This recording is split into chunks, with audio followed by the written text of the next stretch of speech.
राम राम राम राम राम राम राम राम राम नारायण नारायण। संबंध।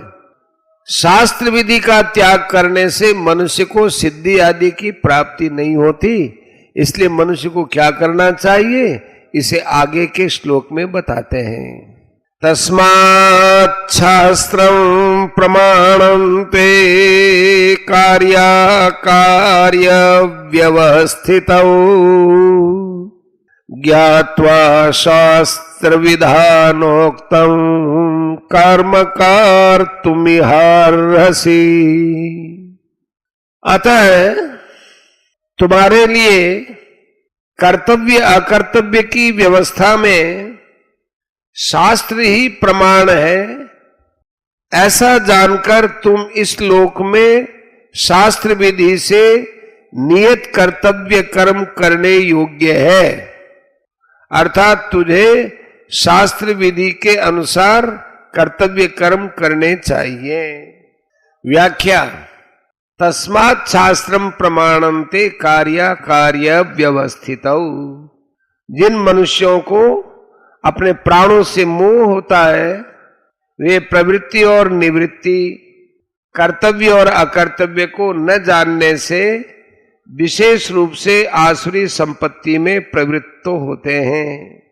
इसलिए तू कर्तव्य और अकर्तव्य का निर्णय करने के लिए शास्त्र को सामने रख। जिनकी महिमा शास्त्रों ने गाई है और जिनका बर्ताव शास्त्रीय सिद्धांत के अनुसार होता है, ऐसे संत महापुरुषों के आचरणों और वचनों के अनुसार चलना भी शास्त्रों के अनुसार ही चलना है। कारण कि उन महापुरुषों ने शास्त्रों को आदर दिया है और शास्त्रों के अनुसार चलने से ही वे श्रेष्ठ पुरुष बने हैं।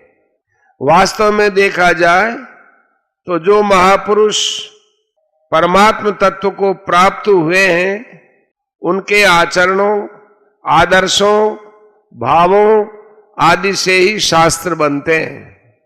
शास्त्रम प्रमाणम का तात्पर्य यह है कि लोक परलोक का आश्रय लेकर चलने वाले मनुष्यों के लिए कर्तव्य अकर्तव्य की व्यवस्था में शास्त्र ही प्रमाण है। ज्ञात्वा शास्त्र विधानोक्तम कर्म कर्तुम इहार्हसि। प्राण पोषण परायण मनुष्य शास्त्र विधि को नहीं जानते कि किसमें प्रवृत्त होना है और किससे निवृत्त होना है। प्रवृत्तिंच निवृत्तिंच जनान विदुरासुराः 16वें का 7वां। इसलिए उनको सिद्धि आदि की प्राप्ति नहीं होती। भगवान अर्जुन से कहते हैं कि तू तो देवी संपत्ति को प्राप्त है, अतः तू शास्त्र विधि को जानकर कर्तव्य का पालन करने योग्य है। अर्जुन पहले अपनी धारणा से कहते थे कि युद्ध करने से मुझे पाप लगेगा, जबकि भाग्यशाली श्रेष्ठ क्षत्रियों के लिए अपने आप प्राप्त हुआ युद्ध स्वर्ग को देने वाला है। यदृच्छया चोपपन्नम स्वर्ग द्वारम अपावृतम, दूसरे अध्याय का 32वां श्लोक। भगवान कहते हैं कि भैया तू पाप पुण्य का निर्णय अपने मनमाने ढंग से कर रहा है। तुझे तो इस विषय में शास्त्र को प्रमाण रखना चाहिए। शास्त्र की आज्ञा समझकर ही तुझे कर्तव्य कर्म करना चाहिए। इसका तात्पर्य यह है कि युद्ध रूप क्रिया बांधने वाली नहीं है, प्रत्युत स्वार्थ और अभिमान रखकर की गई शास्त्रीय क्रिया माने यज्ञ दान आदि ही बांधने वाली होती है, और मनमाने ढंग से की हुई क्रिया तो पतन करने वाली होती है। स्वतः प्राप्त युद्ध रूप क्रिया क्रूर और हिंसा रूप दिखती हुई भी पापजनक नहीं है। श्रेयान स्वधर्मो विगुणः परधर्मात् स्वनुष्ठितात्, 18वें अध्याय का 47वां श्लोक।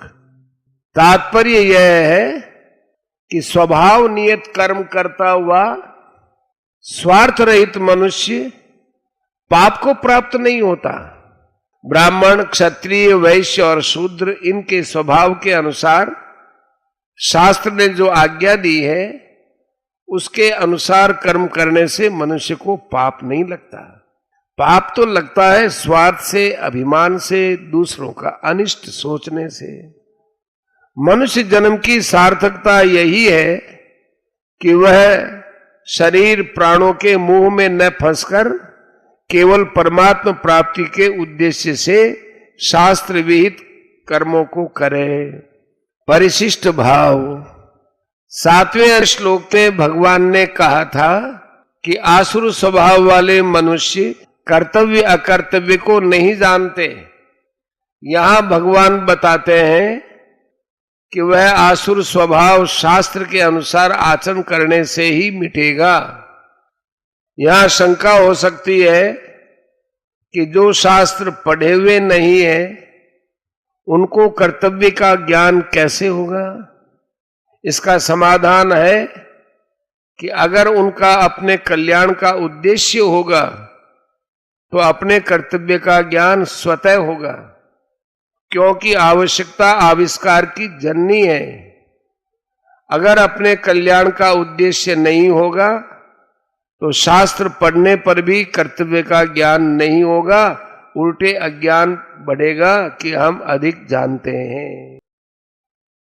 ओम तत्सदिति श्रीमद्भगवद्गीतासूपनिषत्सु ब्रह्म विद्यायां योग शास्त्रे श्री कृष्णार्जुन संवादे दैवासुर संपद विभाग योगो नाम षोडशोऽध्याय। इस प्रकार ओम तत् सत इन भगवान नामों के उच्चारण पूर्वक ब्रह्म विद्या और योग शास्त्र में श्रीमद् भगवद गीतोपनिषद रूप श्री कृष्णार्जुन संवाद में दैवासुर संपद विभाग योग नामक 16वां अध्याय पूर्ण हुआ।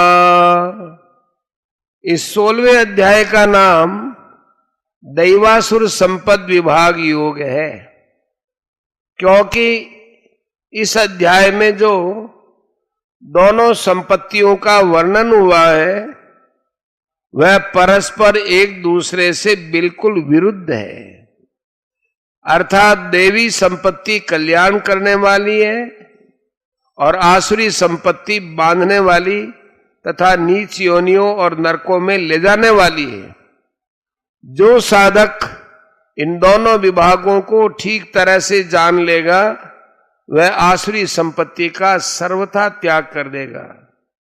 आसुरी संपत्ति का सर्वथा त्याग होते ही दैवी संपत्ति स्वतः प्रकट हो जाएगी। दैवी संपत्ति प्रकट होते ही एकमात्र परमात्मा से संबंध रह जाएगा।